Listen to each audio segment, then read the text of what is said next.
وعلیکم السلام ورحمۃ اللہ تعالیٰ وبرکاتہ۔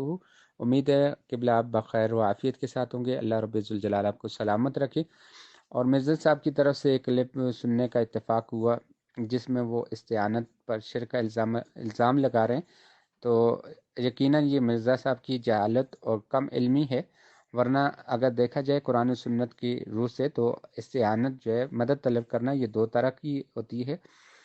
ایک تو استعانت اللہ رب الجلال سے مدد طلب کرنا ہے، اور اللہ کی مدد ذاتی ہے، کسی کی عطا سے نہیں ہے اور اس کی کوئی حد اور لمٹ نہیں ہے۔ دوسری مدد اللہ تعالیٰ اپنے نیک بندوں کو یہ ہمت دیتا ہے، طاقت بخشتا ہے کہ وہ اپنے مسلمان بھائیوں کی مدد بھی کرتے ہیں، ان کی نصرت بھی کرتے ہیں، اور یہ قرآن و سنت سے بالکل ثابت ہیں۔ جیسے اللہ رب الجلال قرآن میں ارشاد فرماتے ہیں وَتَعَاوَنُوا عَلَى الْبِرِّ وَالتَّقْوَىٰ، ایمان والوں کو حکم دیا گیا کہ ایک دوسرے کی مدد کرو نیکی کے معاملے میں اور تقوی پر۔ اور اسی طریقے سے اللہ تعالیٰ فرماتا ہے وَالْمُؤْمِنُونَ وَالْمُؤْمِنَاتُ بَعْضُهُمْ أَوْلِيَاءُ بَعْضٍ، کہ مومن مرد اور عورتیں ان کا بعض کے مددگار ہیں، یعنی ایک دوسرے کے مددگار ہیں۔ اس آیت سے صراحتاً ایک دوسرے کی مدد کرنا ثابت ہے۔ اور اسی طریقے سے المختصر یہ کہ طبرانی صغیر کے اندر یہ باقاعدہ حدیث مبارکہ ہے صفحہ نمبر 201 پر،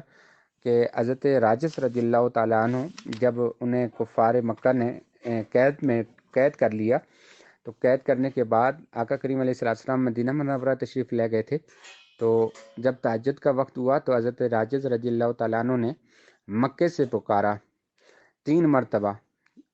حضور نبی رحمت صلی اللہ علیہ وسلم کو مدد کے لیے پکارا، تو آقا کریم علیہ السلام اس وقت مدینہ منورہ میں ام المومنین سیدہ میمونہ رضی اللہ تعالیٰ عنہ کے گھر میں تشریف فرما تھے، تو آپ تہجد کی نماز کے لیے وضو فرما رہے تھے، تو حضرت راجز مکہ سے التجا کر رہے تھے، فریاد کر رہے تھے، مدد کے لیے مدد طلب کر رہے تھے، تو نبی کریم علیہ السلام نے مکہ سے 3 مرتبہ فرمایا نصرتا نصرتا نصرتا، میرے غلام تو پریشان نہ ہو، تیری مدد کی جائے گی، تیری مدد کی جائے گی، تجھے مدد دی جائے گی۔ تو یہ حضرت راجز رضی اللہ تعالیٰ عنہ کا مکہ سے پکارنا اور نبی کریم علیہ السلام کا مدینہ منورہ سے جواب دینا، اور حضرت راجز کی مکے سے پکار کو سننا اور مدینے سے نبی کریم علیہ السلام کی ان کی مدد کرنا اور ان کی پکار کو پر جواب دینا، تو یہ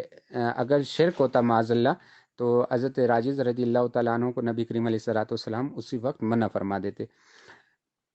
تو پتہ یہ چلا کہ اللہ کے جو نیک اولیاء ہیں، انبیاء ہیں، وہ اللہ کی عطا سے اللہ کے نیک بندوں کی مدد کر بھی سکتے ہیں۔ اسی طریقے سے آپ دیکھیں حضرت سلیمان علیہ السلام کا جو واقعہ قرآن میں موجود ہے کہ حضرت سلیمان علیہ السلام نے فرمایا ایکم یاتینی بعرشہا، کون ہے جو ملکہ بلقیس کے تخت کو میری بارگاہ میں پہنچا دے، تو ان کے بانجے رشتے میں اصحابی بھی تھے ان کے، تو انہوں نے ایک آنکھ پلک جھپکنے سے قبل وہ تخت بلقیس آپ کی خدمت میں پیش کر دیا، تو یہ بھی ایک طرح کی مدد تھی۔ تو یہ مدد طلب کرنا کوئی شرک نہیں بلکہ جائز ہے، اور اولیاء کرام سے بھی طلب استعانت بالکل جائز ہے، اس میں تو کوئی شرک والا احتمال ہی پیدا نہیں ہوتا۔ اور یہ سلسلہ حضرت راجس رضی اللہ تعالیٰ عنہ سے کوئی پوچھے کہ آپ تو مشکل میں تھے، کفار کے نرگے میں تھے، آپ اللہ کو پکارنا چاہیے تھا، آپ نے نبی کریم علیہ السلام کو کیوں پکارا؟ تو دیکھیں یہ تو جہالت پر مبنی باتیں ہیں۔ اصل میں مسئلہ یہ ہے کہ استعانت دو طرح کی یہ ہے، ایک اللہ تعالیٰ سے مدد طلب کی جاتی ہے، وہ ذاتی ہے، کسی کی عطا سے نہیں ہے، اور اللہ کی عطا سے اللہ نے اپنے بندوں کو بھی مددگار بنایا ہے، اور جیسے ہم معمول کے حساب سے زندگی میں روزمرہ ایک دوسرے کی مدد کرتے ہیں، بیوی شوہر کی مدد کرتی ہے، شوہر بیوی کی مدد کرتا ہے، ماں بیٹے کی مدد کرتی ہے، بیٹا باپ کی مدد کرتا ہے، تو یہ سارے معاملات اللہ رب الجلال نے بنائے ہیں، تو یہ یقیناً شرک نہیں ہے، بلکہ ان چیزوں کو سمجھنے کی ضرورت ہے، بلکہ یہ سراسر مرزے کی جہالت اور لا علمی